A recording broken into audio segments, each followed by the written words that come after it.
G'day, doggies fans, all things Bulldogs. I've got to shut me door.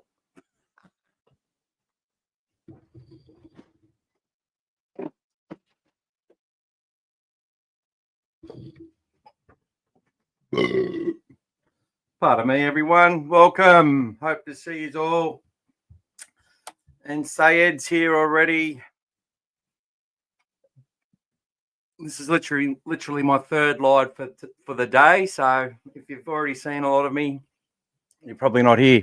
And I do not blame you at all. There will be a bit of repetition, but I've got a lot of stats here tonight, just historical stuff for people to take into account, although they have no relevance.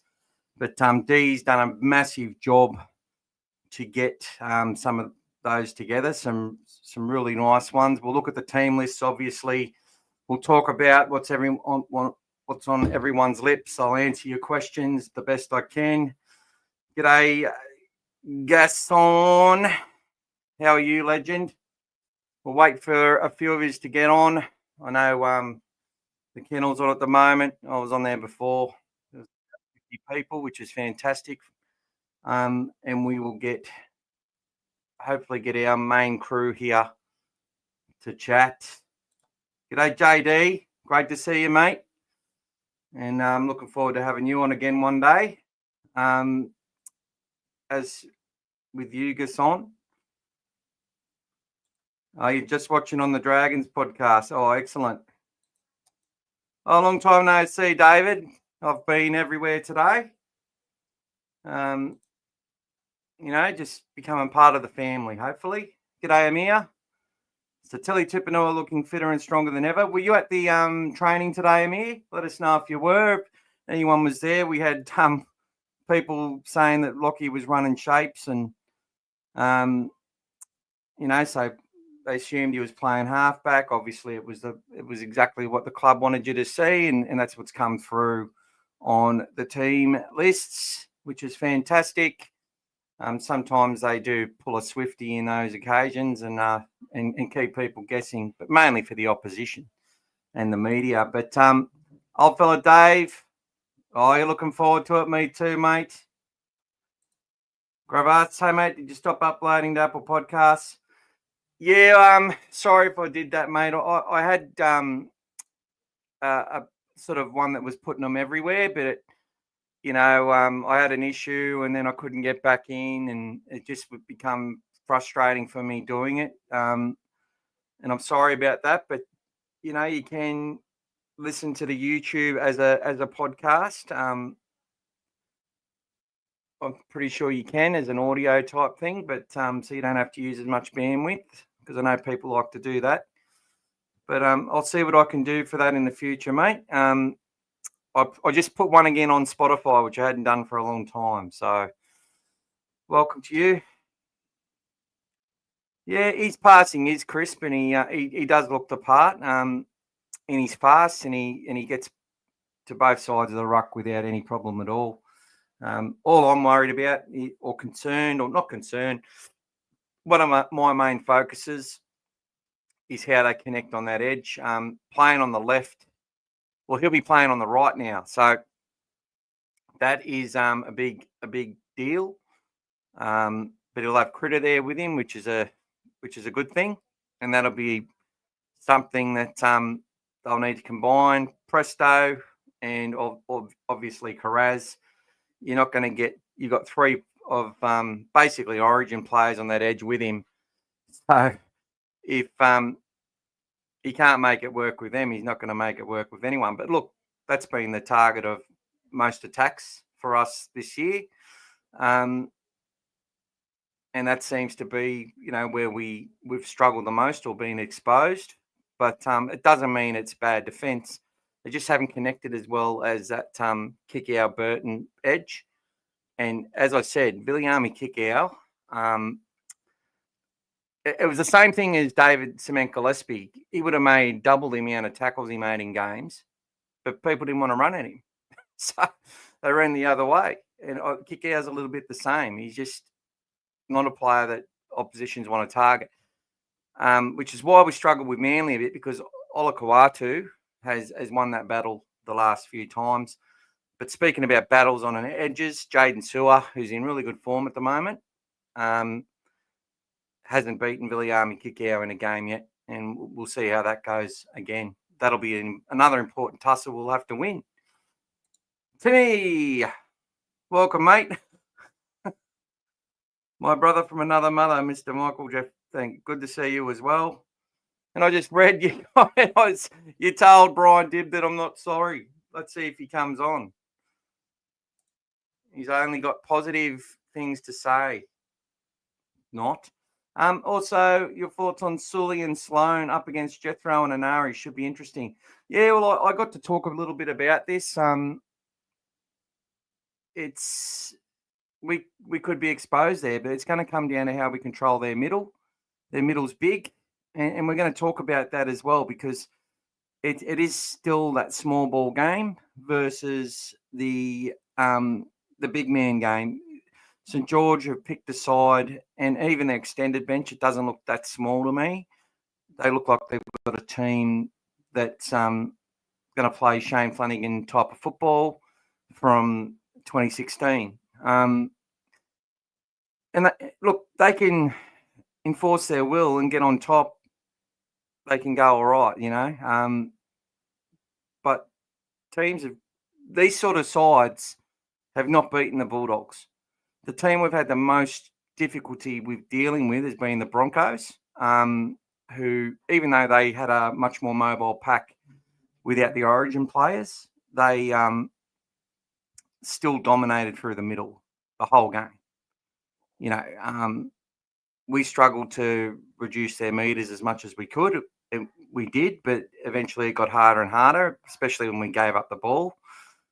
And, but in that first game, the fact that Huss and Carrigan were able to run with support players, and we all saw what happened there. So, look, the Dragons will be looking to do that sort of stuff. I've got some head-to-head stats for the sides, which do paint a picture. You know, I've made I did an article today on the stats don't lie, but sometimes they do, and that was in reference to the leaked stats, sort of to try and help with the people accepting Toby Sexton being basically, you know, removed. Sorry, my brain's. I've been on a few lives tonight, but we will get through it. He's been dropped. I can't say it any other way. Galvin, it's Galvin's time, and we'll talk about that as well. And that's basically what's happened there. So, look, I've got to get back on track. But Sully and Sloan, sorry about that, mate. Anari and Rinakama. These two players did a wonderful job last week. I felt Anari, the way he's accelerated into that pass with the ball for Rinakama at the end, shows he's come a long way. I don't think you'll find footage of him playing that way in a game.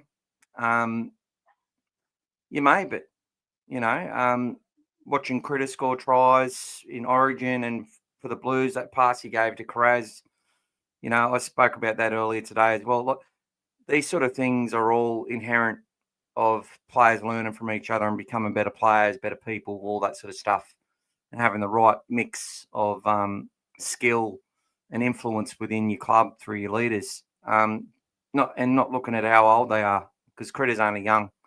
I think he was the youngest player in the Origin team for New South Wales the other night, and he's the Bulldogs captain. So there you go. Moses Sully is always a threat, and especially earlier in games. So that's why we've got to make sure that we compete. If they don't complete, that's been the problem with the Dragons all year. They don't complete sets, and their possession is bad. They don't make enough ground from their kicking game. Their back three doesn't usually make enough meters. And they had some players to help in that, but they've struggled to stay on the park, like Tua Pilotu. They've got some classy players in that back line, like Valentine Holmes. So let's get the teams up while we talk about it. We might as well. Makes sense to me. So we'll get that happening. and I'll just have to make myself smaller, as I like to do, because I'm pretty big. There we go. Essentially, saying you've got a scenario where it's going to depend how well we come out of the blocks. We were soft in the middle to start last week, and that was because we're underdone. And I made reference to that. All the people I've talked to have made reference to that. And that's essentially we're just that little bit off the pace with our line speed, just that little bit off the pace with the contact. That put pressure on the edges already. So people had to do a bit more in certain positions to help with the connection of it all. And it would just, there was some good stuff in there. Like, that's why I gave Reid Marnie the man of the match, because in my opinion, and we were, all Things Bulldogs admins were complete alliance on that. And we were also very happy with the game of Max King, and people probably won't understand, but I was very happy with the game of Toby Sexton in that game. Look, there's been one thing I've seen with Toby the last few matches since, and this is where you just start making up your own narratives in your head. Since he signed with Catalans, been a couple of lapses in concentration, been a couple of connection issues. But that first try we scored, people are sitting there telling me there's no creativity there. I felt that he's played a role all season. He's done what's been asked of him. There's been a couple of stuff-ups for sure with execution, but from the most part, he's made his tackles.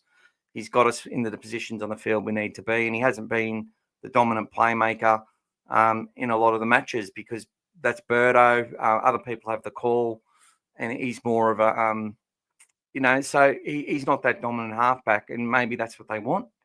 Well, I think it is long term, but right now it's the system to get us to where we need to be, and that's what's been happening. But Toby, like's happened in a few games in the last few weeks, been shut down on that left edge. Well, it's often been on the right edge, but he'd actually come to the left, got the ball, and you saw he was able to break free of the tackle, go back to the space on the right edge where Burton was. And Burton was able to sum up that situation and get that try for Preston. Toby doesn't do his part there. It doesn't happen. And obviously Carraz's impact with that huge run. I felt Carraz took a while to get into that game as well. It was more going towards, they were targeting our newer players, which you will do. And I see that linking this back to this question, they're going to target, try and get the ball in the hands of Renikama, the ball in the hands of Tuala, and they're going to try and force them into some errors, try and swarm them. They'll be running with a straight line, the Dragons. They'll be all energy. Kyle Flanagan will be a huge part of that. But, yeah, we'll be looking to put him under so much pressure. They will need to have variance in their kicking game, because Kyle is going to get tested again, as he always does. And they might want to prepare for something a little bit different in this game, because it's the speed of his kick which struggles. Last couple of weeks, he's improved in that area. He's had more variation in his kicking game. He's made a little bit more ground. His team's actually worked really hard to get him the space and time, and they've got to be commended for that. And they're close to a win, the Dragons. And whatever they do against the Dogs, I think they're going to walk out of this game with a bit of confidence, whether they win or lose. I think it's going to be an 80-minute battle, and I do believe, whilst we can easily put them to the sword, which I hope we do, hope we get a mixture of, as I say, the possession, the field position, and the scoreboard pressure would be lovely. It'd be lovely to get a really nice score on the board, and just to give that encouragement to the young fella to play a part in that as well. And that's not for people to go and say, "Oh, see, I told you Toby Sexton was fucking shit." Like, if you're on any of our Facebook groups, you come on this podcast and that's what your contribution is. As you know, it's not going to last long. We're here to support this squad and this team through the semi-finals. And as Galvin to start, but Toby's journey's not over. No, it's not. We might not see him in first grade again, but that doesn't matter. The scrimmages he does at training, the competing, at training, the work. I expect he's going to continue that on, and he's going to be primed to the minute to come on and play a role if he has to, whether it's Galvin succumbs to a bit of pressure, gets an injury, whether Birdo gets an injury, and all those combinations that Toby and Lockie got to form together, that Toby and Burton's had to form over a couple of years, all these things are going to play their part. And the fact that Hayward's got some reps with both those players as well is also instrumental. To have 4 genuine options there, all competing, all working hard, all connected together. Forget about this distraction rubbish. They're out there to win a fucking premiership. Do you understand? To win every game they can. And that's all they're focused on. The noise is the fan noise. The noise is the media noise. It's not within the walls. We want the Band-Aid ripped off. We want the club to make us feel more better with the direction. Trust the process. As Gus said, I asked him the question on Sunday. He doubled down on it on 100% footy. I basically said, what's all these people telling? They sit there and say Serrato's the next super coach, but then they try and tell him what he should do, like he doesn't know, like he's got no plan. And Gus's simple response was it's like he asked me to ask the question, to be honest, but he didn't. It was a loaded question, and I was hoping to get a response, and I did. And he said he's had a plan all along, and you'll see it.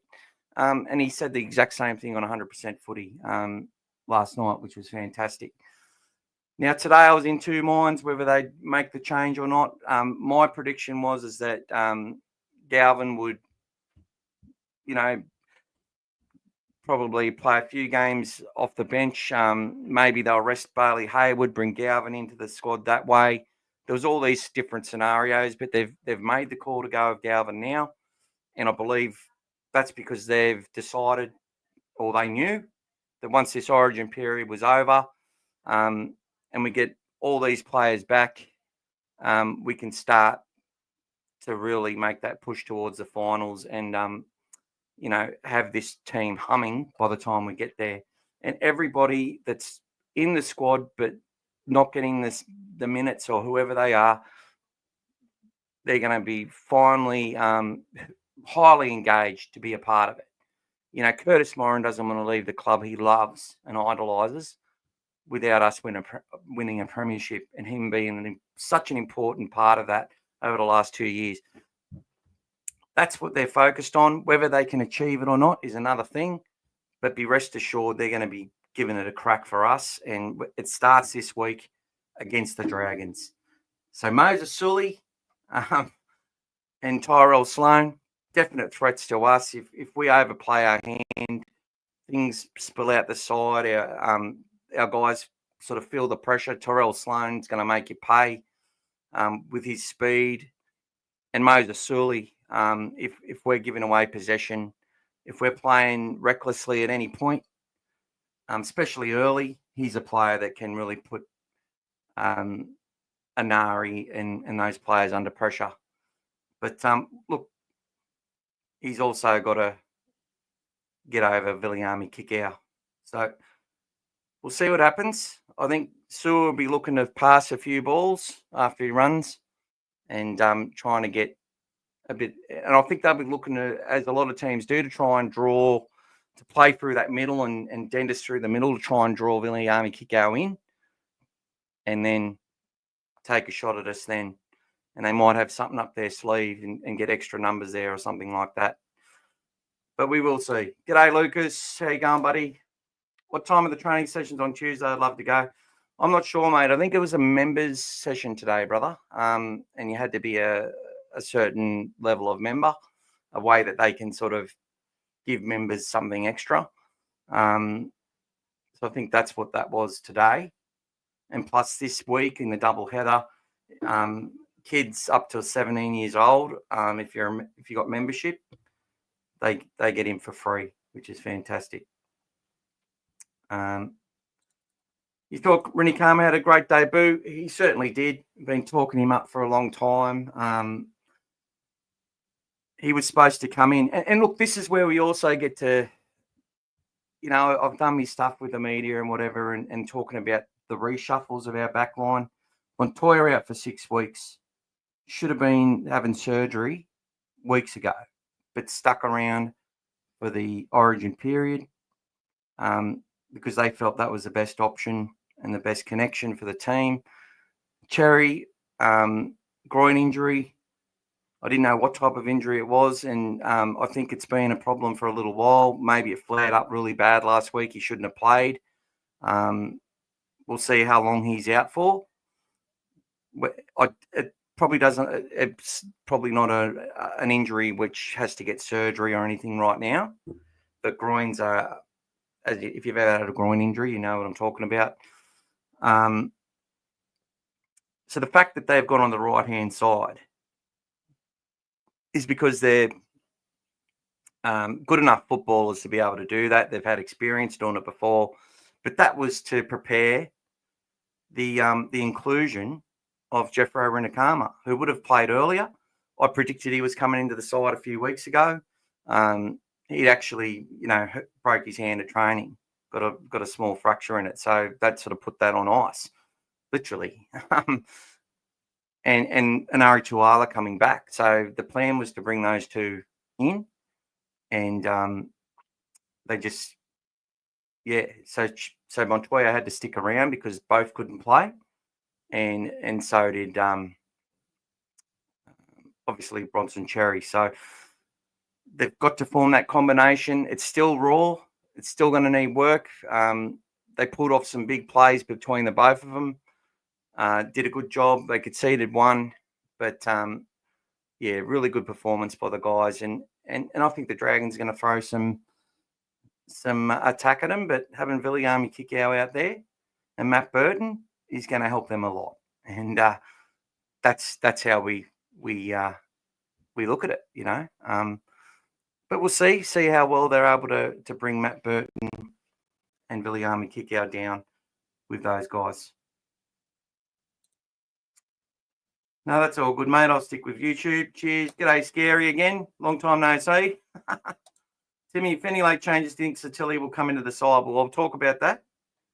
But let's get into this. So I've got to put this team up because I didn't do that. So we know the side pretty much. We've all had a look at it. But we match up pretty well. Gutho, he's always a trier. Connor Tracy's probably been our most impressive. I'm really worried if Tracy goes down. That's one of the – I know we'll make it work. I don't think the young fella they've got there is ready yet. Give him another preseason in the system. But and with Blake Taff injured, that's a bit of an issue. So Blake Wilson, to me, would be the one that steps up into that role and will do a good job. Max King, at some point, I'm wondering if they give Max a break, but I don't think he will allow them to. I think he'd cry if he had to be forced to take a week off just to rest. So I don't think that'll happen. Reed's probably the same. But look, if we get to round 27, we've qualified for the top 4. I know I'm getting ahead of myself, but I can see, a young fella in the halves getting a go. Mitch Woods or someone like that. I don't think Cassius T will get a run this year unless we're desperate. I think another preseason for him will see an even better, more skillful and confident player with a lot of swag. Now, Sam Hughes this week. Sam Hughes, we've got David Clemmer up against his old club. He's going all right. Cook to start. Luciano Leilua is going to be tough for our right edge to deal with. He gets his offloads. That's usually their main point. Presto will be out there to give it to him. And Jack DeBellin, we all know what he brings. Salmon, obviously, I think he'd be better for the run, have a bit more of that residual fitness. Kurt Mann, Harry Hayes, Josh Curran, Bailey Haywood, that's our bench. I love it. Little Laurie, Hamish Stewart is a very good young fellow with a lot of energy. Michael Molo has done all right since coming back into the team, to be honest. This young fellow, Loco Pacifica Tonga, he's a huge prospect, that fella, and I'd be worried about him getting a go. But look, they've got this big side. They've Gula and Clemmer. You can't rate them in the best props in the game anymore. They're still tough. They still do a job. Damien Cook from dummy half's always a threat. The Dragons, one of the teams that really rely on their dummy half stuff because they have struggled creatively, because they've struggled with possession. They've put themselves under fatigue, being a big side, and being their own worst enemy in trying to play a game plan and execute a game plan that can work for them. And that's one of their problems, and they don't sort of have the halves to kick themselves out of trouble and all that sort of stuff. So they have to rely on offloads. They have to rely on that dummy half stuff and getting some quick play the balls through the middle and then getting repeat sets and trying to win it that way. And that's how they win this game, unless the Dogs don't come to play, of course. But back at home at a core, doubleheader, Saturday night, we'll be looking to put them to the sword. I've got get some stats up for you to have a look at in the middle in a moment. The question was Satili Tupanua. I think it's just going to come. This is the scenario. If Tupanua comes in, I think they give a rest to a Harry Hayes or a Josh Curran, but more likely Harry, because Harry's been probably carrying more of the workload while Curran's had to, he's had suspensions and that sort of stuff. And, I think he's more likely to be rested out of the two for a Satili inclusion, because I do think they'll want to give Sam another run to get that. And they are coming up against a big pack. So we do have those two big boys, one that plays long minutes, one that's trying to increase his minutes. And they know that he can because he has played a few 40-minute games for us. For the most part, averages about, I think he averaged 32 minutes last year, which is, 50% more than what we could sort of getting out of him or Daniel Saluka Fafita this year. So I think they want to go with that structure. I think this structure and these roles are very much the semi-final type side. If these were the players available, they all would have got to go. But when Bronson Cherry comes back, Anari Tawala goes to the wing. And, they will go with the experience, unless he has some shockers or whatever, and Rennie Karma keeps stepping up and he's happy with the contact and that. That's what we'll see there. But Tupanua, if he comes in, I think it's probably for a Harry Hayes or maybe a Josh Curran. I don't really think they'll drop one of these guys, Hayward, yet for a break. But, in the coming weeks, I do believe we're going to see a Bailey Hayward get a rest because of the amount of work that he's done. Potentially Critter as well, because he really hasn't had a break. And he's carrying injuries, no doubt. You can see that in Origin. We've seen it in different games.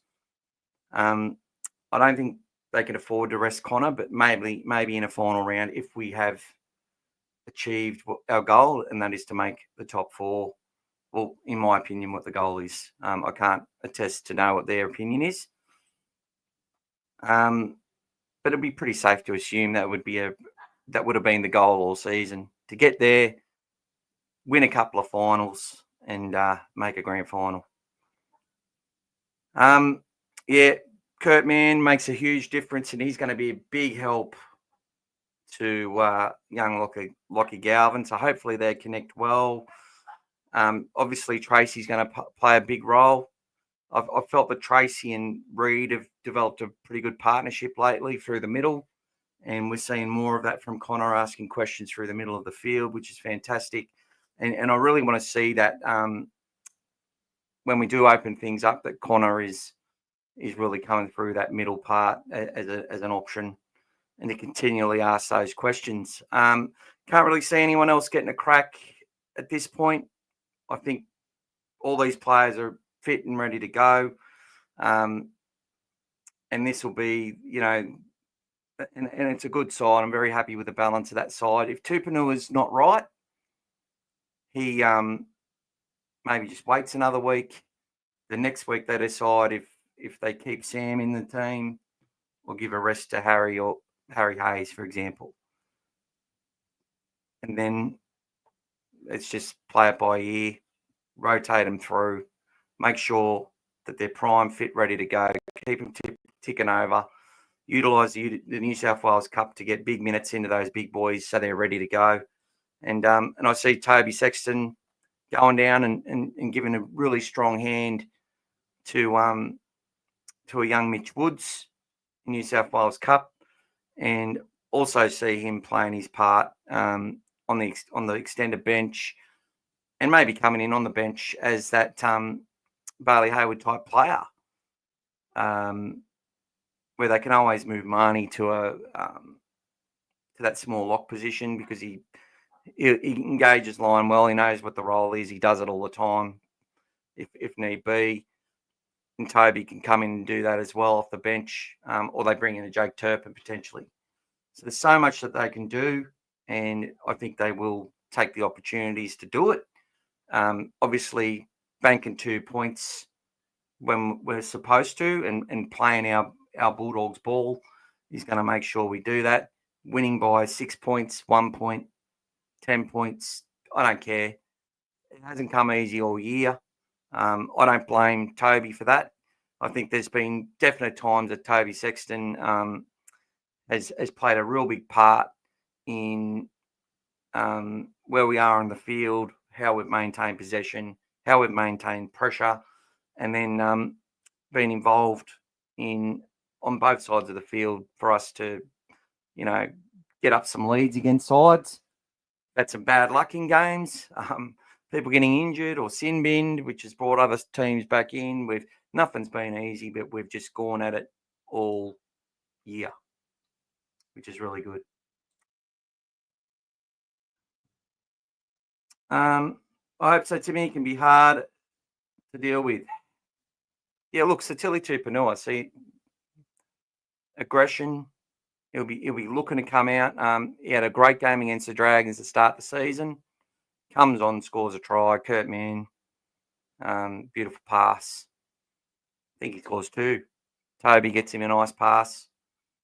Running really good lines. One of the best line runners in the comp. Always had that in his game. Playing 80 minutes under fatigue and effort. Got a mistake in him.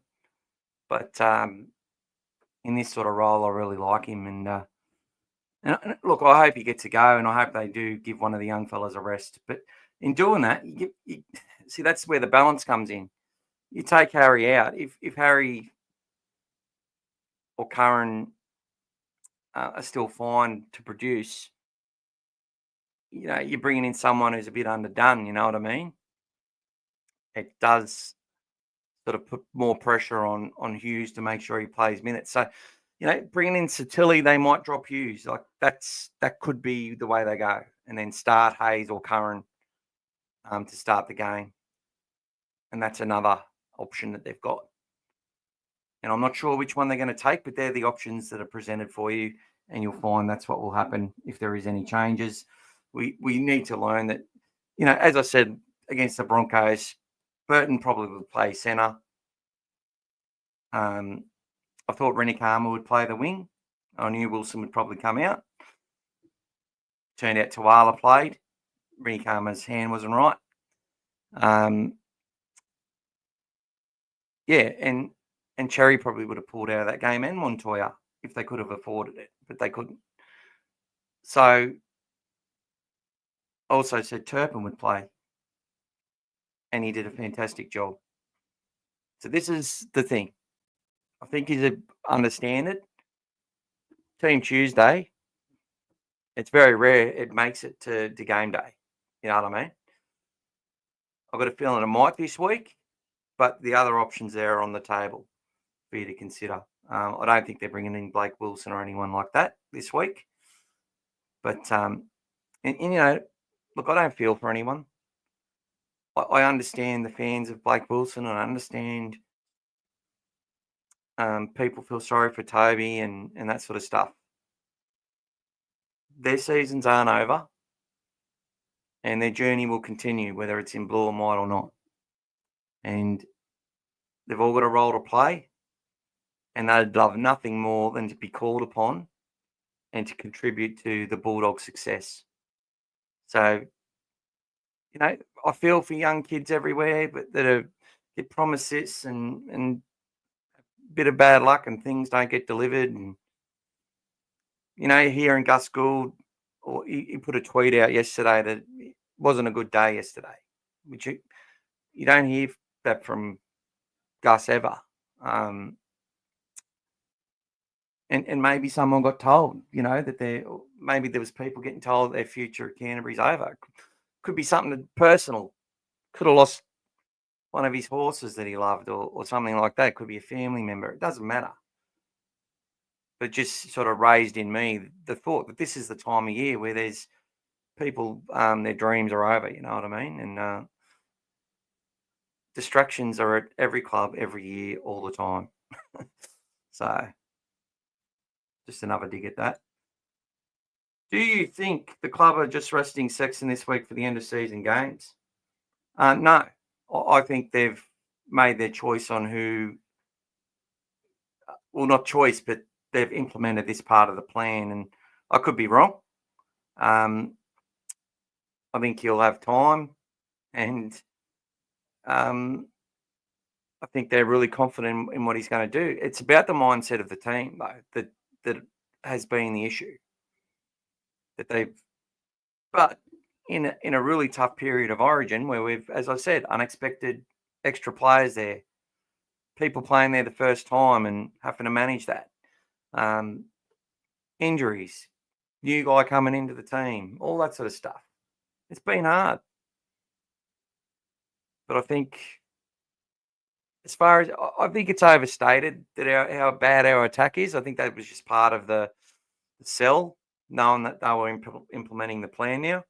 And when I say sell, for Buzz Rockfield to get a leak story correct, it was probably deliberately put in front of him, and that would be just to get people on terms with it, not for people to go out there and crush Toby Sexton and say, I told you so, Toby's not good enough. Yeah, well, all those people said Toby wasn't good enough, and then they spent the last 6 weeks saying, it's madness that we're chopping and changing them. And then we win without Galvin, and then they change their tune anyway, and go, oh, yeah, you do need Galvin, even though we won. And look, I don't believe we played worse than previous weeks at all. I think you can see that it's on the scoreboard, definitely. And the softness in the middle, that was a circumstance through, the environment and all the changes. But, I don't necessarily agree. I think Serrato is very good at just playing the obvious with the media and does what he wants to do. And, he loves talking about the story and getting people invested in the journey of the players and how much he cares for that part of them and their game and how stoked he is and how cool it is. He's a good operator and he's a good coach and he's trusted by these peeps. And that's why I know that they're fine. As Phil Gould says, Bulldog going okay. And I 100% believe it. I think our juniors are struggling a bit with the contact against men. We've been pushing a lot of kids through New South Wales Cup, more than we've done in many years. We've always had a lot of sort of players on the way out for filling those sides. And started to change. And when that happens, they start to struggle with the playing at that level. Doesn't mean they're not going to, though. And what you'll see next year is the ones that stay, that the Dogs are like, yep, they keep progressing. Some of these people go to other opportunities or whatever it is, go back to Ron Massey, go to other clubs. But you'll see next year some of these kids will have a way more, and they'll have a lot of connection, a lot of belief. They'll be stronger, they'll be fitter. And some of them will know that they're going to make their NRL debut next year. So lots to look forward to, people.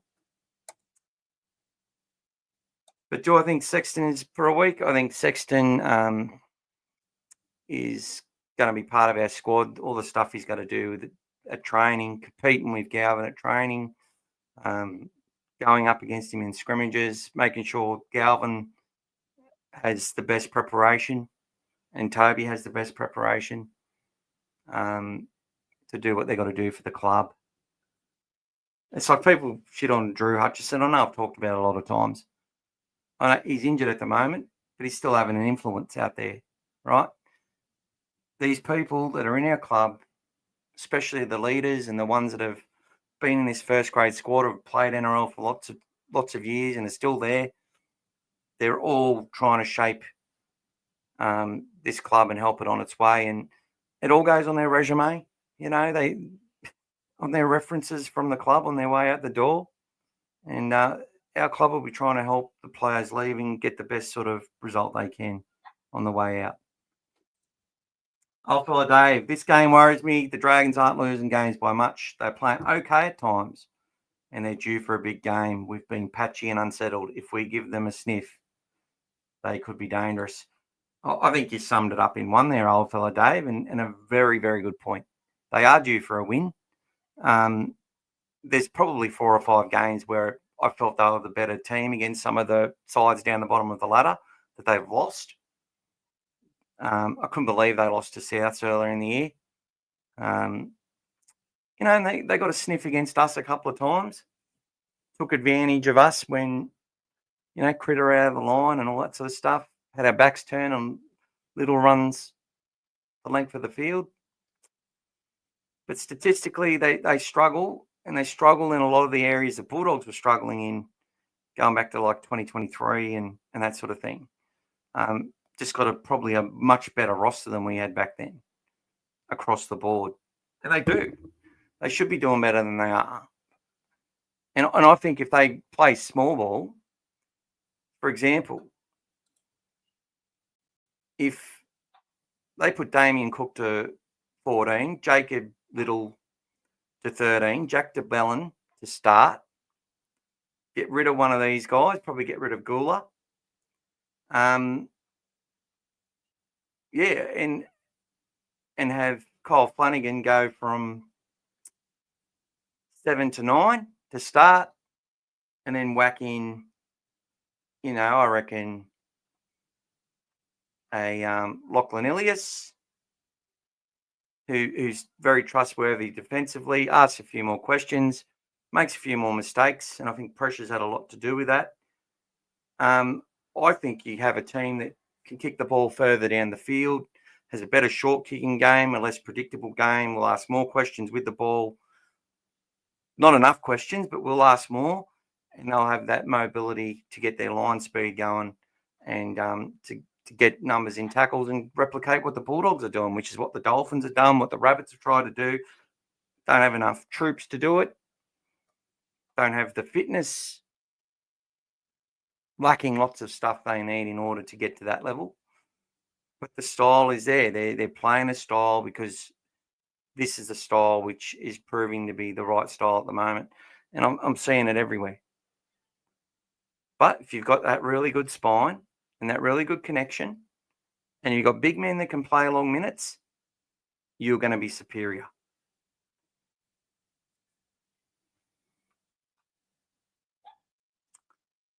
So there you go. So I'll follow. Yeah, I'm.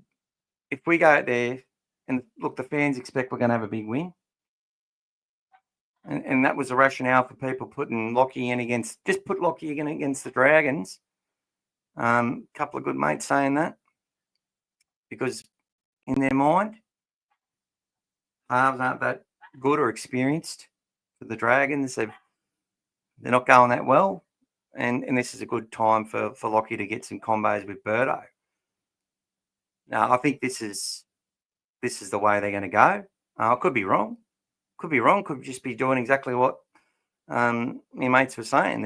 This is just for this game, and Toby's still in the fight every week, which he is.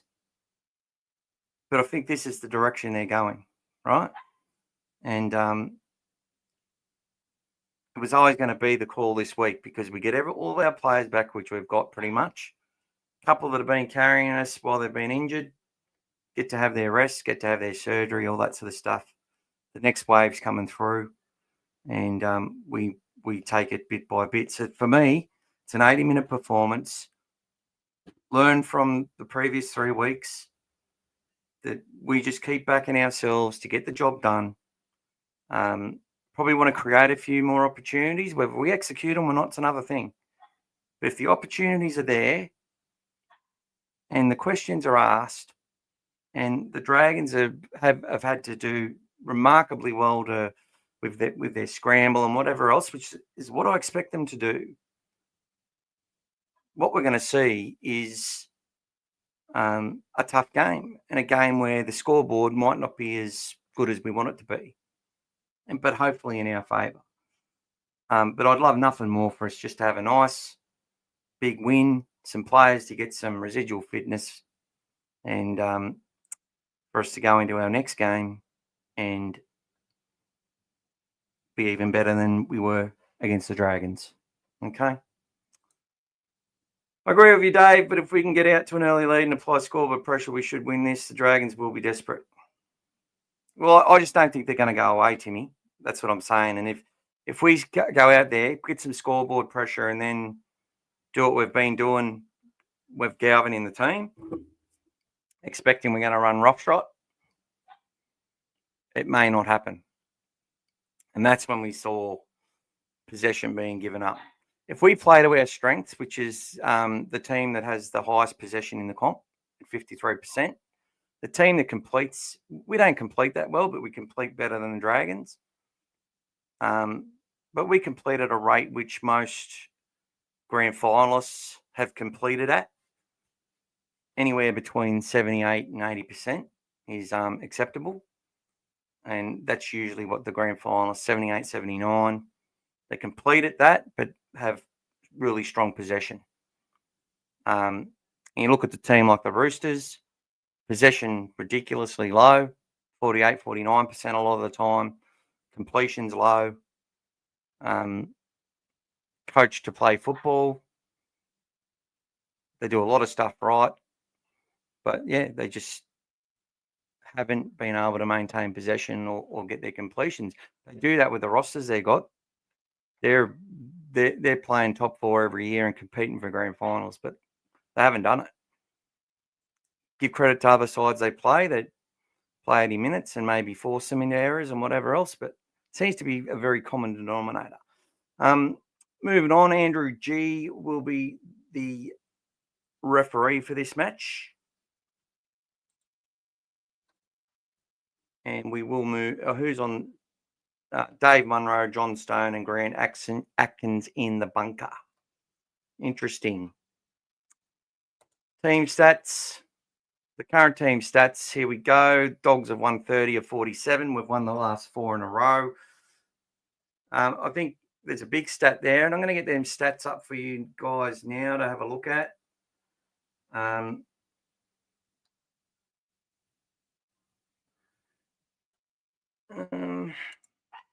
Here we go. The longest winning streak for the Dogs versus Dragons is 7 matches between 20. There's some historical stuff. We're on a 4-game winning streak. And Cam Serrato has never lost to Shane Flanagan and has a perfect record over the Dragons. So there's lots of stats there. You can read that as it's going through. And we'll have a look at this. And I think we've scored 28 points in the last 4 matches as well, which is interesting. Won 3 of our last 5. Games very similar. Last week, a lot different. We kept scrapping. We kept fighting. We kept our patience. Kept kicking to the corner. Kept putting them under pressure the same way. Got a couple of opportunities and took it.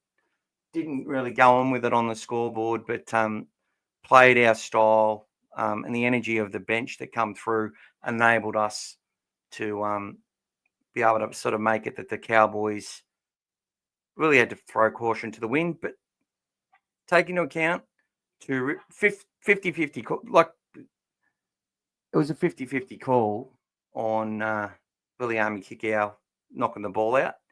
I believe it was 100% the right call, but we've seen that go against us so many times, and it could have again. If that does go against us, I don't think we win.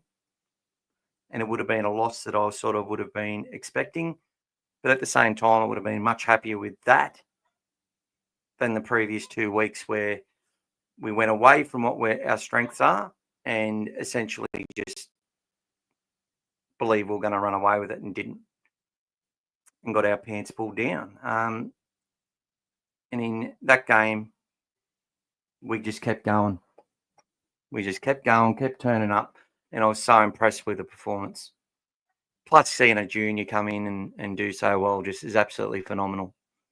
So, look, the Dragons got that win over the Eels. They lost 30 to 18 against the Sharks. They got absolutely smashed by the Dolphins. I felt that they were ripped off against the Raiders. They had the chance to win the Roosters. So they're scoring 24, 24, 20, 18 in the last 4 matches. We've been scoring 12, 18, 6, 24. So, that's easy to say, oh, that's Toby Sexton's fault. No, it's not. It's the team's fault. Okay. Statistically, they're 6 from 16, but still a chance at finals. They need to pretty much win the rest, close to the rest of their games. So they're desperate. We're 12 of 16. Great start to the year. 3 buys. We're on 30 points. Points scored pretty similar. Points conceded much better. We complete higher. Tackle efficiency pretty much the same. Average play the ball speed similar. We've won 54% of the call. They've only won 43, and we've got a better win record in the NRL era, which has continued to improve since Serrato come to the club. Play the ball speed. They need that. They need to generate that to play through the middle to get their dummy half runs in play, which is what they do. And the Bulldogs will need to be aware of that, which I'm sure there will be. That ruck control is going to be just so important, and having that extra fitness in a player like Salmon helps. And hopefully he doesn't get to that fatigue point where he's giving away silly penalties, because that's usually what it is. Or sometimes it's just over-eagerness for some players, but I've noticed that as a trend. All right. So Shane Flanagan as a coach, never lost to him. The scoreboard's 118 to 58 in the last 4 matches. In the last 2 games, we've scored 28 points. There you go. We've also got some more stats that I'll bring up here. Tim Loffey, Brett Morris, Remus Smith, Nigel Wagner all scored hat-tricks against the Dragon. So they will go for you to have a little look at while we continue on this preview and continue answering these questions. Toby, overall, I think has been a great since he's come to the Dogs. I feel sorry for him not to be re-signed, to tell you the truth. Yeah, look, mate, part of me goes, is it worth the noise? And here's the cold, hard truth. If we don't win, if we don't get to a prelim, it's Galvin's fault. I'm not saying it's definitely not Galvin's fault. 100% not. That's what they're going to say. Doesn't matter which twist and turn they take along the way. That's where the majority of the media will focus, and that's where people who really have seen Toby as that lucky charm, who have seen him come to this club and work his ass off and go through some adversity and have to learn some lessons at the start of last year. And I'll still say it. If you think that it was the coach being stupid, not putting him ahead of Drew Hutchison, we wouldn't even be talking about Toby this year. I don't think he'd be playing. I really don't. I think we would have probably made a call on somebody else. There were a lot of halves wanting to come to Canterbury, wanting an opportunity. I I won't say much more than that, but I know of a couple. But look, don't feel sorry for him. Maybe feel sorry for us, but I don't feel sorry for him. He's got a good contract for next year. Gets to go to France, which most people in the world would love to do, and get paid to play the game he loves. And his career's still got so much in front of it. If he can kill it over there, he can become a absolute household name and set himself up for life, and potentially come back to an NRL club and contribute to that club having success or whatever it is for their journey at that time. And it could be at the Dogs. You never know. You never know. I'm looking forward to seeing how the Bulldogs women's side goes this week and aiming for 3 wins to start their inaugural season. Well, our captain's out. It's good seeing another Hopewadi play. Learn a little bit from the Dragons podcast that I was just on with the women. I'll give some pretty cookie cutter stuff there based on what I'd seen. But I think it's going to be another tough, close game. And hopefully they can beat the Dragon, who we've got a lot of their ex-players as well. I think Kicks was a bit tired in the Cowboys game. Yeah, 100% he was. He worked his ass off, which he's done every game. He does it every game. Maybe Kicks needs a break, Scary. That's another one I haven't considered. You can give Kicks a break, put one of those guys onto the edge. I don't think it'll be this week, but you never know. And swing Preston the other way, but I don't think they'll do that. Lots of options for them, though. The fact they can play these guys on either side, kick out a left edge, and makes us so much stronger having him there on that left. But Presto goes all right there too. Yeah, so we've got options. We can put Harry in there or Curran on the right and swing Presto over to the left. But yeah, I would be worried with Harry Hayes, Lachlan Galvin, Critter and Carraz. I think it would be a target area for sure. And I'm not putting them down. I just think the cohesion factor is not going to be as good. Love to see him at lock, Scary, with Preston and Curran at second row. Maybe something to trial during the off-season. So Scary. So, Dave, you'd love to see Toby at lock? Sorry, I can't remember. Kick out? You'd like to see kick out lock? Sorry, mate. With total points scored in the game, you think it'd be overs or unders? I'm predicting a low score, 1 to 12 points in it. Yeah, I think a core night time, it's rarely a big, massive score. Can happen sometimes, but I don't know. We'll see. I reckon you're closer to being right than wrong there, Timmy. Leo joining next year, 100%. Timmy, like first half unders, and there's a possibility of a second half blowout. Yeah, I think that's a really good point, D.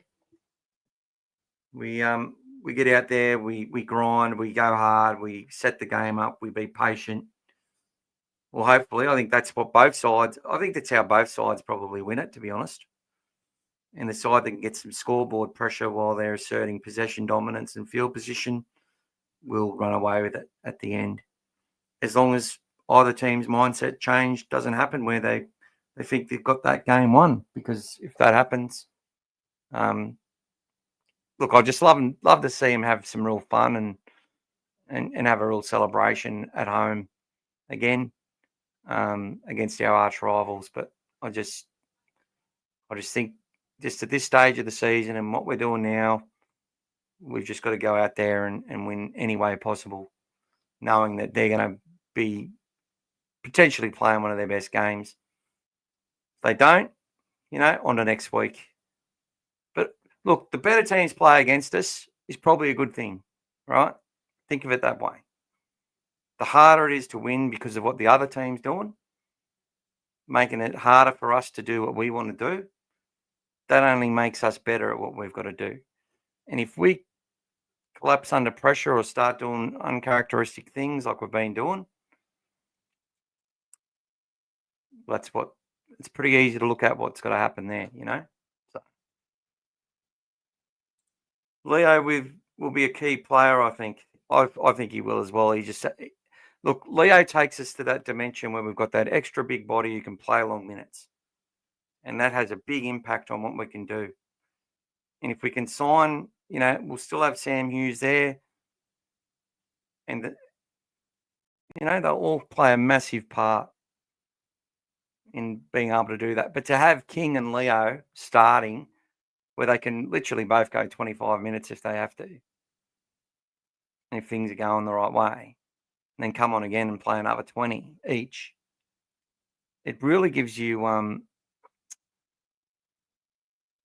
the ability to bring those other guys on that have got that leg speed and got that aggression and got that go hard work ethic, like the Kurt Manns, like the Silatili Tupanuas, like the Harry Hayeses, and Curran can do that as well. But right now they get in and rip and tear, but they know they've got to play these long minutes. If they don't have to play those long minutes, as a general rule, they can do more. It's like when people ask, how come Kurt Mann's only playing 30 minutes? Because he's got his hands on the ball in nearly every set. He's running nearly every set. He's linking up nearly every set. Well, he is doing all that every set. He's just on the ball the whole time he's out there. Sometimes he's switching the point of the attack. He's the main dude a lot of the time. So when you're talking about Toby's stats, in other teams, they won't have Kurt Mann doing that for them. Their half will be doing shit like that, taking more runs, doing this sort of stuff. It's all got to be with context, okay? It's like comparing Bailey Hayward to Pat Carrigan or to, a bunch of other locks. He just doesn't compete from, meters. He makes more missed tackles. His stats don't look good in comparison. But he's so important in what we do. In the role that he plays, it's not the position. It's the role. We've got our own roles. A lot of teams have positions. And whilst there are some positions in our side, we probably want to have some more defined positions in our team moving forward. The fact we can always rely on our systems and our structures and role playing for the different players in our team is a really good backup plan that can be made to work in any situation. And having those extra big guys is going to be huge for us. Massive. It just gives us that extra whatever it is. But it's also you got the lateral movement, the leg speed, and one thing that people aren't looking at, and I want you to have a look at this, guys. And I'd love to show footage, but it just means I can't have the videos. The NRL comes up with copyright and bans it, right? If there's any sort of footage of the NRL in these YouTube posts of mine. And because I did it quite a bit early, it sort of knows. So I've got to be careful. So the point I'm making is the way we get numbers into the tackle takes a lot of energy, a lot of commitment, and it's having people who are fast with that line speed and are able to quickly muster and get in, hold the player up, driving backwards, right? But when you've got a bunch of big men out there, they can't combine like that the same way. Sure, they can smash people to the ground and make them wish they never ran the ball up. But the way we go about it, we drive a player back, they're frustrated, they jump straight up to get the ball, we've peeled off them. The ball speed comes back, it looks like, the refs let them run roughshod and we haven't done anything in the ruck. Then you look at the score and all the main stats and we're ahead. And that just doesn't link with it. People go, how can they concede a 3.2 second play the ball speed, only get 3.5 themselves and have 300 more meters and be winning by 12 points, 20 points, whatever we're winning by. How are they doing that? It's because we set our line while players are driving players back. They communicate really well about who's going to be marker and who's going to run off. When we're under a bit of sufferance, players do get stranded and get caught up in marker, which is slowing things down as well, getting in the way. Learning from some of the greatest players in the game who are really good at doing that, like the Cameron Smiths and whoever else. All the major spine players at the Storm, pretty much every player at the Storm, really good at getting in the way. Basic sort of stuff that works and will continue to work. Yes, there's so much in it, guys. But teams with bigger players and lots of bigger bodies, they don't have that lateral movement isn't as good. That energy and that acceleration to be able to get around and get in those numbers and get things happening, being able to catch a player that's probably just made 3 meters post contact, just through the force that they've gone in at our little guys. And then for our guys to then start shoving them back and turning it hopefully into a negative post contact, which is what they measure it on, where they start, where they end up, as far as advancing. And yeah, it's all relative to how the game goes. For starters, getting pushed back just constantly, continuously, does have its effects on players. For a start, they constantly get put into a different area of the field that they want to be in, and it can have a debilitating effect on a team and opposition. Just like it is when you run hard and get smashed and you get fall backwards. It ruffles your feathers. And this way it's just such a good. It suits our style of play so well. Just that aggression and the way they get into it. But there's ways around it as well. But it takes energy, and I've seen teams expend that energy. And I saw it with the Raiders.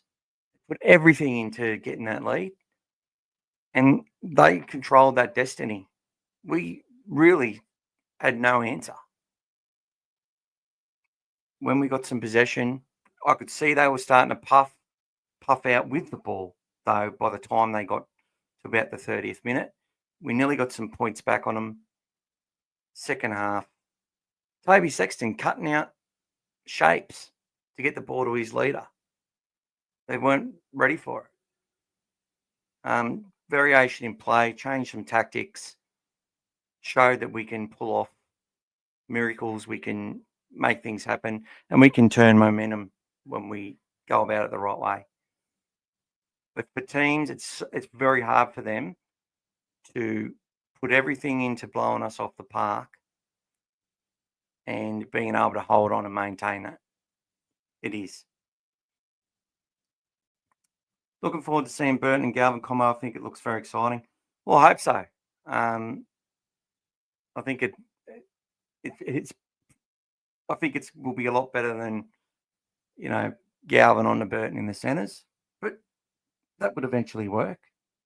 But for that game, I think it was way more about Birdo giving defensive assistance and being that sort of wall in the way of Katoni Staggs. And look, they got us on the other side, on the right edge. G'day, James Formosa. Welcome. Serrato always changes the team, likes to confuse the opposition. We'll find out 1 hour before kickoff. Well, there you go, James. That is probably a very good thing. He knows already who the side is, unless there's an injury that forces a change. But it's funny. Fans don't seem to get that, Jimmy. I'll call you Jimmy, James. Looks like you're a Manly Seagull supporter. That's okay. Can't all be perfect. Unless it's just an eagle or something. I don't know. I wouldn't be seen dead with it, though.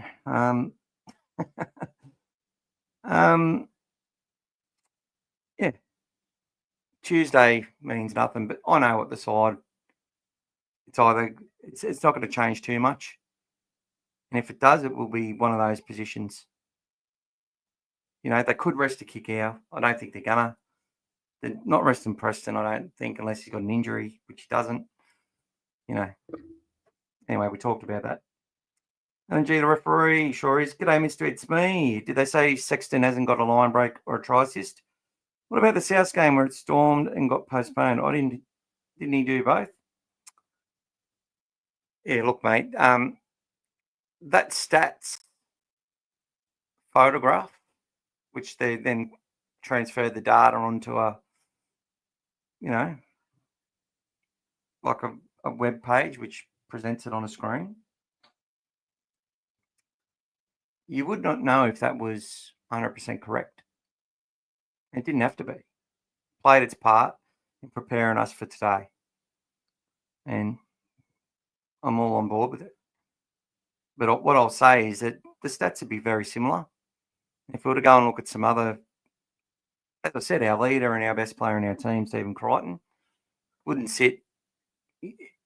Herbie Farnworth's literally 3 or 4 times better in the stats from apparent statistical work rate, from line breaks, from tries, from try assists, line break assists, the whole shebang. Tackle percentage, tackle busts, all of it. Less missed tackles. Critter's the best centre in the game, and he is. 100%. Rarely beaten. One-on-one. When it counts. When it counts, peeps. When it counts. But the stats don't tell you that. They'll tell you, oh, he's overrated. Gordon Tallis' stats never used to stand up against a lot of players. Again, not many people like running at him. Sometimes you wouldn't see him. And he's scoring the winning try. Making a winning play. Kick out another one who gets a lot of that too. I think he works his ass off, but people sit there and say he's lazy. He's lazy. Yeah, he did a stupid thing under fatigue at the end and give that penalty away. But he's not lazy. Far from it. Works his ass off. To be that big and to push in and out that way, to launch yourself that many times in a game, no. Say that, I'm just going to tell you where to go. Timmy made a line break against Souths, I'm pretty sure. Look, he got that try where he got I think against the Roosters. No, he faked the kick, got around and then passed. But to me, that play was coaching and it was executed by the player. And it was a great start. And he was involved in everything, as was Galvin. They both played really well in setting up that early lead. And was very, very happy with the way they went about it. Very, very happy. If that game doesn't stop, I think they go on and build a lot of confidence. But yes, didn't happen that way. G'day, Doggy71. Thanks again for being a member. And thanks to everyone who's joined the channel. If you want to join the channel and contribute to my costs in doing it, which unfortunately went up with this service. So I'm looking for another one that's, it all just helps. But I don't need it. I appreciate it. It just gives me validation more than anything. Good for the ego. But, and I hope you're getting what you want to get out of it. 100%. Tiam, welcome. Dragons have 3 of the worst front rows that definitely aren't mobile. Very big point, Tiam. And look, I don't think they've all got a good game in them, though. And they've been tracking along pretty well the last few weeks against some good teams, right? And they had opportunities to win all of them. So, but yeah, they're not playing small ball. It's harder for them to get big numbers into the tackle. They don't have the same amount of support runs as we do. We run supports and run a lot less decoys. They run a lot of decoys, a lot less supports. It seems the support work is the more effective option, and especially with, for some of our players, it's no point running the decoys, because if the decoy is not bringing, cutting through, and if they're not threatened by the decoy, it's not going to be effective anyway. What the support play does is makes teams just hesitate that little bit and keep their eyes on players and have to have a more of a wider perspective on what they're doing, and that's why it's done. And there's players in our team doing all that work. They just aren't getting credit stats wise. There's players in our team that are contributing to higher missed tackle rates, but they're a fact. It's a fact that they're actually they are really good defenders, and they're tenacious, and they don't give up, and they keep going. Whereas a lot of those big guys, once they're beaten, they're beaten. And when you got big guys in numbers, them getting all into the ball and into the contact, it's just proven they struggle to do it. They have to play a really strong possession game and knock down that front door and get their dummy halves through and create off the back of that. And when they get on the outside, they've scored some wonderful tries too, the Dragons. Look, they make more line breaks than the Bulldogs. But, look, they have more line break assists. But I think we've got more try assists. So what's that tell you? So they've got strike in their team across the park. And they're not far away. And I think with a few tweaks to how they do things, they could build into a really good side. I believe that. And they've got the depth, and they've got the juniors, and they've got the talent to do it. But if they keep playing this big man ball and not having the halves to take advantage of it when they need to, not having the threats in that part of the game, it makes it really, really hard. It really does for them. But as I said, they've nearly won some games they should have probably won. May I miss this is Jeff Paired, Critter or Anari. He's with Anari, buddy. So they're both on the left again, like they were last week. They're not going to shuffle the back line unless they're preparing for something, which they showed. So, what I basically said is all those people swapping on the other side of the field was all about Nari Tawala coming through, Jethro Rennie Karma coming through, and players that have been carrying injuries to get those injuries sorted. And that's exactly what's happened. So, again, next time they bring distraction, destabilisation, accommodation, no. Origin period. And this is from our own fans, right? Forget the media. This is what our own fans have said. Media just proves them right in their mind when they agree with the fans. So when they're sitting there telling you all that stuff happened, didn't happen. Serrato had his plans, had his players. He had to keep as much connection and cohesion in the group through that period. He had to utilise the tools to his availability, had to plan for the next step in the season and give important reps to his player, who now gets to come in, as in Galvin, the one coming through, now gets to come in with the more of the core of the side and learn how to run that team and progress and provide us that little bit extra that he's got on the attacking side of things, and hopefully be able to deliver on the other side of the ball over 80 minutes, because that's what effectively is going to define him more so than our results, in my opinion. Michael, welcome. Your old school pal, Jethro. Yeah, I've been telling a lot of people that you went to school with him and he was a little guy and had a lot of discussions about it. Dave, wonder if Critter is going to wear a nose guard for this game. Here comes Flano. Well, there'll be a little bit of tension on that again, I guess. G'day, Loss. How you going? Did you catch New South Wales Cup game? Sheesh, not great, eh? We beat the Bears earlier this year too. Man, just results. Our team is not.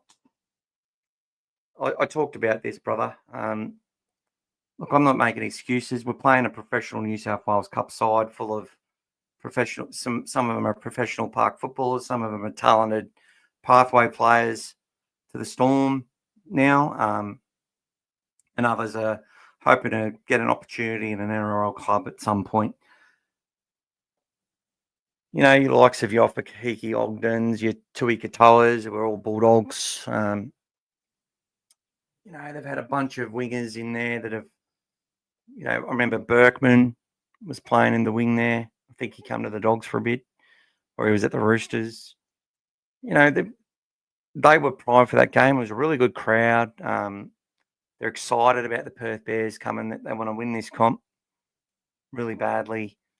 And, you know, I was devastated with a 50-0 loss. Don't get me wrong. It's frustrating. But these kids, there's a lot of kids in that team, and they've been swapping 7 and 8 players week in, week out. And whilst there's no excuses, the reasons are that they weren't up to the contact as well. It's a good first set, actually, to be honest. Really good first set in the game. And then from then on, it was just a bit of give up in there as well, which I wasn't happy with. But for the most part, we got absolutely annihilated on our right edge. Absolutely annihilated on right edge defence. It's been the problem in first grade as well, funnily enough. Yeah, it just leaked heaps of points. We had Hamish Wilson out there. We had Mitch Woods, I think Grossamy, and I forget who the centre was. Luke Smith was at centre. And they just got pulled apart. Our middle was soft again, which made that edge a real target. And, yeah, that's how it went down. Left edge conceded late. Couple sort of on the left-hand side, but more in the middle. Yeah, not good. But, as I said, a lot of these young kids starting to really feel the effects of a long season. That will be better for the run. The ones that stay in our system, who are progressing, that are real projects for the club, are going to be a lot better for the run, and we'll go a lot harder and longer next year. Touch wood, no injuries. But what we're starting to see, and this is what I said, just to repeat myself for those who didn't catch it, we've gone from a team full of professional reserve graders or fringe first graders and players on the way out the door to a team with players on their way in the door. And, you know, it might look like a season where we haven't had much success in the pathways with results. But the fact of the matter is it's working just as well. Might see some changes in this coming up from what I've been looking at and asking, especially on there may be some consolidation of pathways or some retraction in some areas or one area or more. I'm not sure. It's all about making sure we're getting the best bang for buck. And, you know, having the Peter Moore approach of, you know, finding talent from everywhere, bringing it into our club, to our local junior base. They're still going to do that. There's scouts everywhere at the combined high schools. CJ Uday's side and Matt Barakat, or Baccarat, sorry. I always pronounce his name wrong. They both come off the bench today. Game was sort of already sorted out, but Matt had a really influential game, went to halfback, and CJ, unfortunately, he was playing centre. Thought he was going to be playing fullback today, but it didn't eventuate, and the game was sort of just not going in that direction too often for 20 minutes. But they smashed the affiliated side, which is, you know, your ACT and your Victoria side, schools combined, all those sort of sides. Whereas CJ's playing for the combined, you know, state schools. and in New South Wales, and they had a draw with Queensland. Second game, they beat the affiliated squad 44-4, 44-6. So they had a big win, and I think they progress. And there's two pools. You've got the Catholic squads in the other pool. So it's quite good. There'll be a lot of, and I think Brave Sloan's playing that and a few others. So quite a few Bulldogs represented. And there'll be a lot of spies out there bringing some of those kids to us. And, we'll obviously lose some as well. Okay, Tommy. I reckon last 20 minutes we'll run in a few tries. I'm hoping so, my brother. I mean, Toby hasn't made one line break this year and nil with the 40-20s. He's tried his ass off, however, don't think he has the talent to win his comp. Yeah, well, look, that's what everyone was saying. I mean, that's what all the pundits were saying. And then they retracted that because they wanted to hang shade on Galvin and his manager, essentially. And look, part of me said, oh, I don't want the noise, but the noise is affecting us more than it affects. And we perceive the noise to have some sort of influence on the result. And in some cases it does. But at the Bulldogs, when our back's against the wall, when we're not playing well, or I know we had 8 years of shit, but we pulled together in 2004, pulled together in 95, we pulled together in all these years. 2014, no one gave us a chance. Couldn't beat the Titans in the last round. They then go on a run. Some of the games only just won them. But they played Bulldog football. They stuck to the DNA of the club. They used their strengths. They got them into a fight, into a war. And they fucking prevailed. And Serrato's a dog, man. Gus is a dog. And these boys that they've recruited have that in them. And they don't give a fuck how big the players are coming up against them. Right? They just get the shit done. And they've done that. They might not win another game. Oh, well. Fell apart, didn't work. So back to the drawing board. But I'm very confident that that's not going to be the case. And these guys are going to go in there, stick it to the Dragons, win however they got to win it, face some adversity, overcome it. Might take 2 steps forward, take 1 or 2 steps back. That trend line's going to keep going up. And by the time we're there, that team's going to be ready to represent its fan base and do itself proud. And keep the promises that side has made to each other from, every player that's training every single week together, and Toby Sexton included. Lachlan Galvin goes down, come back Toby. They don't bring Toby in. Haywood comes in, whoever it is. Let's get this done. We know what we've got to do. Let's do it. And we just support them along the way. Simple. I was hearing Kiko out of flu as to why he got taken off. Yeah, I forgot to mention that, Amir. Thanks for bringing that up, brother. Very good point. He was definitely affected, according to the coach. And, I think I'm getting a flu because I've spent, this is my 3rd podcast for the day, my 3rd live.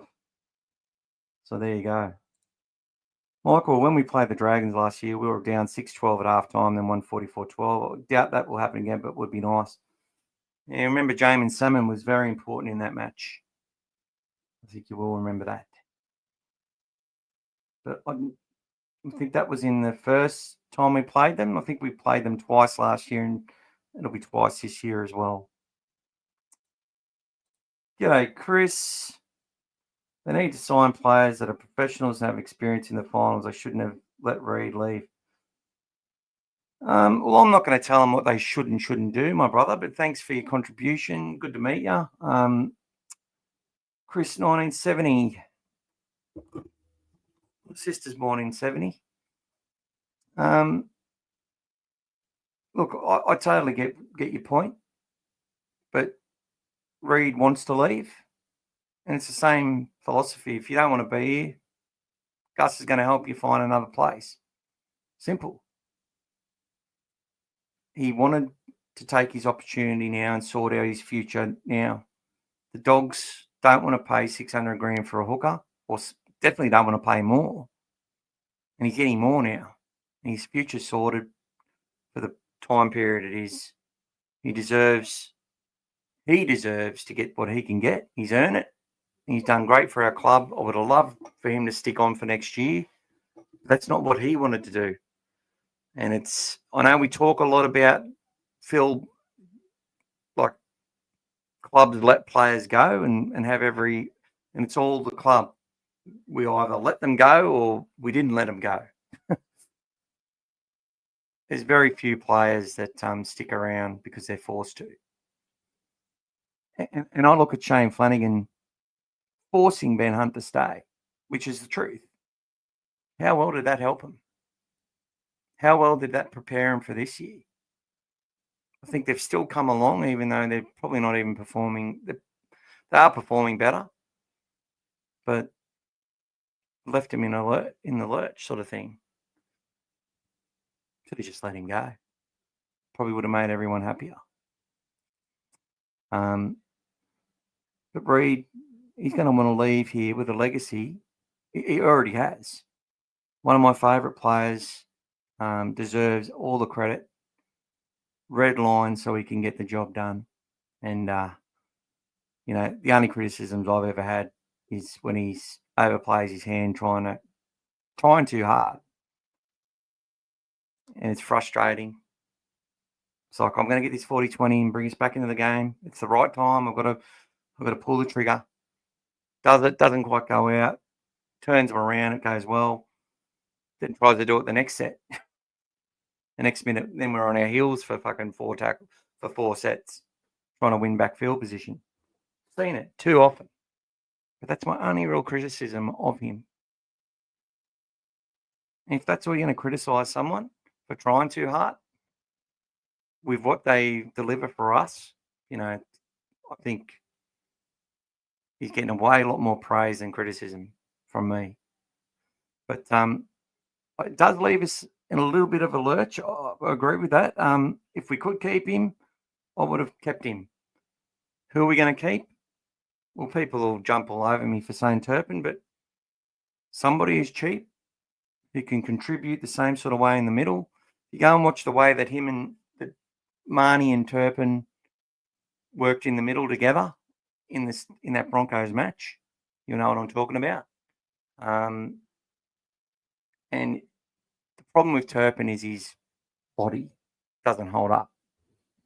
If they can get that right, the fact he's been in our club for a couple of years, give him another year, I think that could help. But if there's somebody there that they know is going to come through, it can't be Hayward on his own. I'll bank on the fact that he's going to be raring to go and do a good job. But I think he's going to need some support and have some other players there come in and do a job and maybe play different minutes. And they've still got options. They can put Kurt Mann into that role if they wanted to. And he'd do it and do it well. He's done it before. They can put Jamin Salmon probably into that role. He'd probably do it. Built for it. Get his body behind and make some tackles.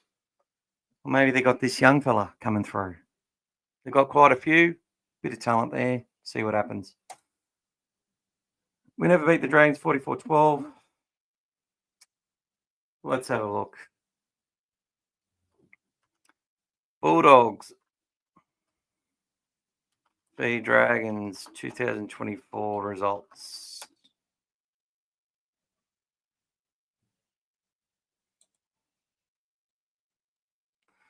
Yep, last year, Tiam. I'll actually show you on here, mate, if you want. Sorry, someone's going to call someone out. Tiam, this isn't to embarrass you, mate, but all I'll say is there's no but Michael is a bit of a stats man, and 2024 round 12, we beat the Dragons 44 points to 12. Jamin Salmon scored 2 tries in the second half within 6 minutes of each other. Jacob Kiraz, Jacob Preston, Matt Burton, Stephen Crichton, Jacob Kiraz, Lomax Sinbin in the 63rd minute, and we put on 3 tries in that time. So, in front of 15,000 fans at a call, be looking to get, on a Thursday night, 35,000, hopefully for the double header against the Dragons this Saturday night. So there you go, Tiam. So there you go. G'day, Joe. Hope you're well. Hopefully we get a big crowd. Well, that was well timed because that's what I was asking for. Thank you, old fella Dave, for clarifying that. You could even rest kicks, play Satilia second row. That's his natural position. Yeah, definitely. But you'd want Satilia getting a few reps in before we do that. Because you don't really want to be replacing our edge back roles if we don't have to. That's sort of like a contingency. You wouldn't go into the game saying we're going to rest our back row unless it is the incumbent, like a Villiamy kick out. Like we want to get him out there and get him a run and then replace him. So Tilly, play him in the middle. But look, if Kickout's a bit down, they might share the role a bit. But I don't know. I don't think so. So Tilly Tupanua is playing in the middle for us off the bench. But definitely, if we lose a Kickout or a Preston, so Tilly Tupanua is definitely in the mix to play long minutes on the edge. He just hasn't been doing that. He's going to need to build up to that role, and definitely not coming in after the injury he's had and the time off he's had through suspension. That's just not happening this week, my brother. But if it does, it's okay. I was wrong. Timmy's expecting 20 to 30K at the game on Saturday. Get out there early. Watch the girls. They go around at 5:30. And it's one more time potentially before Vegas 26. Damn, I didn't even remember that win against the Dragons. Would be sweet to replicate that. So I'm behind the 8 ball there. They're doing cheap tickets to get the big crowd again. Yeah, so old fella with the members. The kids get in for free up to 17 years old. So that should hopefully add bums on seats. If Sexton plays New South Wales Cup, what happens to Woods? I think he can play both, to be honest. I don't think Sexy will play there this week. I think Sexy might even sit. It'll be interesting to see if he sits in the coach's box. I'd like to see that, to be honest. And for him to show that he's up there learning as well while he's doing it from that view and just to broaden his horizons, even though he's going to another club. I'd love to see that. I think it'd be a really good, and I think it'd also drive a few questions and create some noise in the media. Oh, what's he? Oh, now he's got Sexton up there. Oh, is he coming back? They're going to want to play on that for a bit. But yeah, to me, all of Woods' best traits. He's working on a lot of stuff and he's perfecting a lot of his craft. But it's his running game. It's his dynamic C. You could play him at 6. Although you need a really good running game now to be a good 7. But I'm happy for them both to work in that role. Maybe Toby goes in and plays hooker. He's going to contribute to that side and keep himself fit and keep working until he gets another opportunity. And there's a really big chance, based on what happens in rugby league, that he will. Funny enough, Arthur Summons went to my school. Arthur Summons from Wagga Wagga. Michael.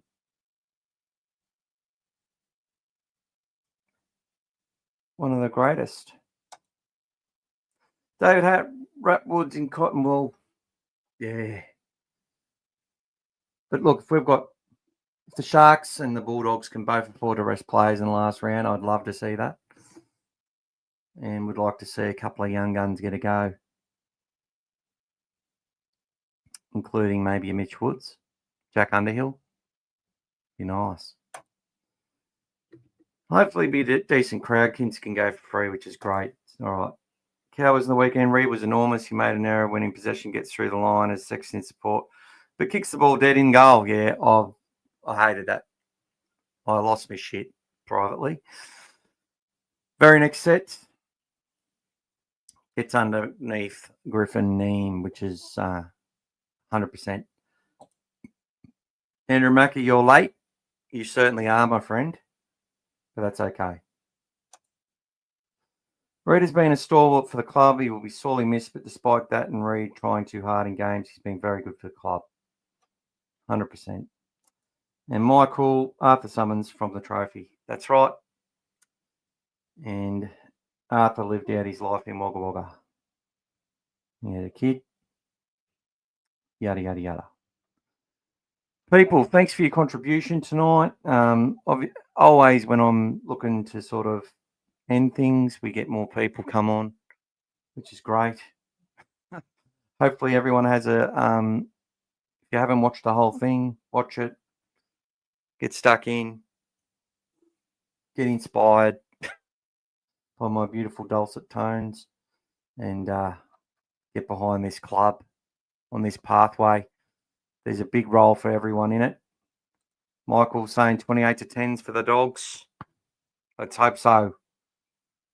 I said 22 to 8, maybe 16 to 8 with 5 to go. Bulldogs in front. Rennie Karma gets an intercept. And the crowd goes nuts. Dave. Oh, old fella Dave first. Yeah, great chat. See, I'm wrapping it up probably. But Dave says people can say what they want about Kylie Flanagan, but he's the best halfback in the modern era to bite an opposition player's nose. 100%. 100%. It's the Vampire Cup. It's the Red Cross Appeal Cup this week. And Kyle will be doing his part. It's not very nice. Michael, hopefully it'll be like the game we had in round one, except don't let in the late tries. Yeah, we couldn't really help them. They took their advantages. I think for us, it's not conceding on that right edge and making sure we take care of business in that department and, not giving them opportunities with players in the bin or turn our back. They've scored 12 points in that match from, Critter being injured out of the line and getting penalised, which I thought the penalty was rubbish to begin with. And then they get a quick tap and score. Annoying. Thanks, champion. Bulldogs 32 to 18. Oh, opens up a bit late. People realise the game's over. A couple of late tries. Hopefully Jeffro gets a hat-trick. I hope so too. Look, I always find more things to talk about. I know people want to go. I want to go too. But I'm going to show you some stuff, guys. I'm going to show you some stuff. Just possession, 53%. Supports. So we're on top in possession. We're number one in supports. And they're all critical to the way we play our game and all outcomes of how we play our game, right? Supports is an effort stat. Possession is an outcome stat. Okay? Don't mean to sound like a teacher or a wanker for those who get it. But, when talking about these things, it's how they come to be, which is so important. It's nothing to sit there and say, oh, we make the most meters without looking at how that's done. And for some teams, they're making way more meters per hit up or run, making less post-contact meters, and then taking longer to get the ball played. So it's got to all be relative to what's happening. Our support play contributes to us being able to hold the ball more. It's true. If you don't run as many supports, you get put under more pressure and get more direct contact on you. Truth. The supports put that little bit of extra doubt into opposition teams. And yes, so there you go. There you go. Charge downs were number one. But look, the story for the Dragons in a lot of these things is their set completion is down at 77. Ours only 79. But as I said, a lot of teams have won comps with that type of score. Possession, 53. Dragons way down at 48. If they're going to have at least 53% possession to beat us, I believe, based on the size of it. And then you take into it, people getting sin-binned, all that sort of shit, luck. Sometimes you just play a game where a team just gets an opportunity, they get an intercept, someone picks up a loose ball and they score a try, they put up a bomb, one of your players just fucking knocks it on and they just land somewhere else and they score. They do enough of the 1%ers on that night to scrap their way to a win. It happens. That used to be us in this situation. St George are in contention. The Bulldogs, have won 3 in a row, but they need to win the next 8 to have a chance at having to make the finals under Dean Pay. And we're just able to get those wins sometimes. When we're winning 3 games, we won that way. It happens. Not making excuses, just what happens. Line breaks. On average, Dragons are making 5.3. We're only making 4.6. And that'll be the new thing. Oh, our attacking stats are down. Blame Toby. Fuck me. Dope. Line engaged. One of the worst teams there. And Dragon side struggle in that department as well. No wonder with their halves. Post contact meters. They're averaging 532. We're averaging 552. However, we're having more runs than the Dragons. 197 runs a game compared to 179.3. They make more per hit. With our possession, we make more. All run meters, Dogs 1748 average per game. Dragons down at 1662. But with their possession and completion, both less than ours, probably make them more per hitter through the middle. That's how we restrict teams when they play us, which brings that in our favour as well. You've got kick return meters will be way higher than them in that, purely because of where we've forced teams to kick the ball, pressure we put them under, and we catch the ball in the full with lots of space, able to advance upfield. Dragons, undoubtedly one of the worst in this area, making 50 less kick return meters per match. Offloads will be similar. They're ahead of us just. Ours is going up. Try assists, we average 3.4. They average 2.9. But funnily enough, they make 4.1 line break assists to our 3.5. Very interesting.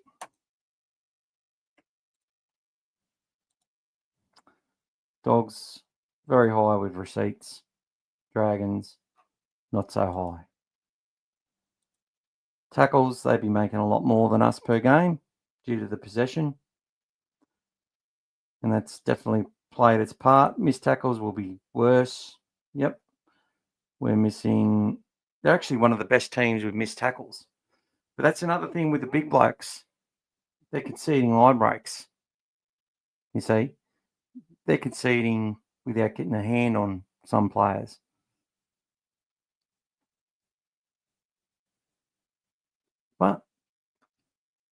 And they might be making tackles, but what's their work rate in driving those players back?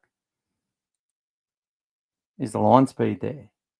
I'm not sure it is, which contributes to our missed tackle rate. On the weekend, it was high because of an underdone middle. And look, not too much in the rest of it. Errors, we're one of the better teams with errors. Dragons, not too much worse than us. Penalties, though, we're the worst team. We concede more penalties per game than any other side in the comp. And the Dragons are rather disciplined. We get penalised one more penalty than they do every game, which means we're pushing the limit with everything we do. Handling errors, Dogs, one of the best sides. Warriors, the best side. Dragons right in the middle of the pack, making an extra error than us per game. And there's your little stats, my people. Macca, in Jeffro's second game after he's made his debut, Matt's SG Ball Flag Cup, he scored a double NRL next opposite Sloane Bankett.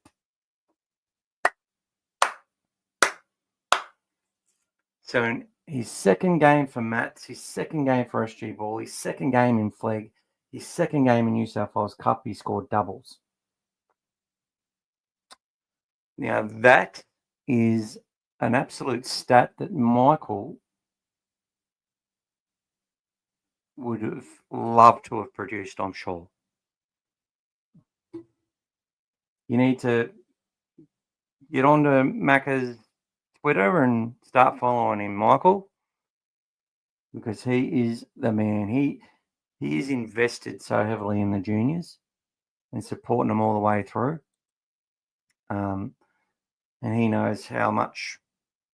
Look, we saw Jeffro coming a long time ago. So, Dave, off topic, SBW or Galvin? I hope Galvin wins for some reason. I don't know. I don't try and remember the Sonny Bill Williams that left our club. I know it's hard not to do that. And I've called Galvin a drug cheat. But I don't know. There's something about Paul Galvin that I just has me wanting him to win this fight. Really does. Older, smaller. And he's the G train. It was like the try saver and kick out and drink water on the weekend. 100%. Joey O'Neill and Mitch Woods Cup partnership at last, one for the purists. Yeah, I forgot to make mention of that. Joey makes his long-awaited return, and hopefully we get to see us resetting that level and build again. I thought we did build and made good steps against the Knights, even though they're coming last. They had a team full of players that have played a lot of first grade in it, and some really good junior talent. Thought we made ground, but that 50-0 loss was just a sign of how depleted and just a sign of a long season for the young kids. But I don't think you heard me make this point, Macca, before we head off, that we've gone from the club that used New South Wales Cup to make us happy as fans. We've gone from the club that had a team in New South Wales Cup that were pretty much all capable of playing NRL for our team or English Super League or, and had a few players that might get a go in another side. And we had some talented juniors even through that period, 2018 SG Ball side, which I've talked about extensively. Unfortunately, they didn't have the players in front of them to make their pathway the journey it needed to be, the challenge that it needed to be. And that didn't help them. Now I look at a player like Jake Averillo and I go, he's the one. He's the one from that bunch. 100%. I'd like to see him come back to us. I really would. Where do you fit him? Utility. Still got a bit of concern with his defence, I will say. But you put him in a good side that's travelling well. He just contributes, makes line breaks, he does his thing. But anyway, getting back to it, we got off track. The point is, this team's gone from a New South Wales Cup side that was sending players out of our team for the most part, players travelling backwards, players travelling out, players, not really part of the future. A few young juniors that we wanted to see do well. And there were always a chance. I think we got to become runner-up to Penrith in one of the New South Wales Cups in recent years. Didn't win that game, so couldn't represent on grand final day in the Interstate Championship. But now we've got a side where it's full of young kids going through to NRL or trying to go through NRL. And it's kids from there are going to be picked from other clubs to boost their depth, to add to their squad, to contribute to their team. And this is what's happening. It's a complete shift. Forget where they finish on the table sometimes because the progression is different. It's kids being turned into men. And you're looking through the Wayne. Phil Gould has a lot of respect for Wayne Bennett and how he used to put the kids before Toyota Cup. He'd be playing 17-year-olds in first grade in QRL. They'd be getting hammered, some of them. They have a lot of players in there and they've got so much depth that those sides would generally do well. But so often they don't dominate and win the comp. Funny that. Because it is a development approach. Yeah, in the real young kids coming through, they're just killing it. They get to that level, tough comp, tough men, journeymen, professional park footballers, professional reserve graders. Best way to learn your trade. And a long season for these kids means you get these little blowouts.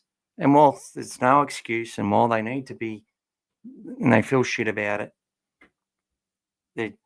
it's just the reality. And I'm not polishing a turd here. I know that those kids are going to stay with us, go through that preseason next year, and some of them transition to first grade. And that's what it's all about for us. Michael, by the way, every home game I've been to this year, we have won. I couldn't go to the Dolphins or the Broncos. Well, Mike, I blame you for them losses. So pull your bloody finger out. Wonder if the Dogs would sell $10 tickets again if we have a home final. Not sure about that, mate, because I'm pretty sure it's going to sell out, but we will see. If they did that, Mike, Brisbane road trip is on. Jeffro becomes the 10th Bulldog this season to have started at the Bulldogs in either Mats or SG Ball. Jack Underhill, SG Ball will be the next. And what a stat that is. And could you say the same thing a few years ago? Definitely going way back to the equivalents, yeah. But from that level, under 17s or under 19s, making their way up, making their way through. That's what it's all about, and that's where we are going to land. Yep, you will do better next time, Michael. I'll go to every home game, even if I'm sick, in more than one piece.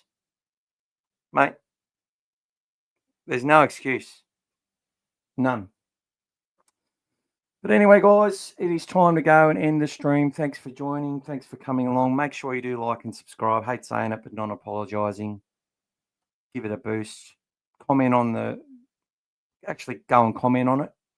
I know you've put a lot of stuff here, but keep the discussion going for other people.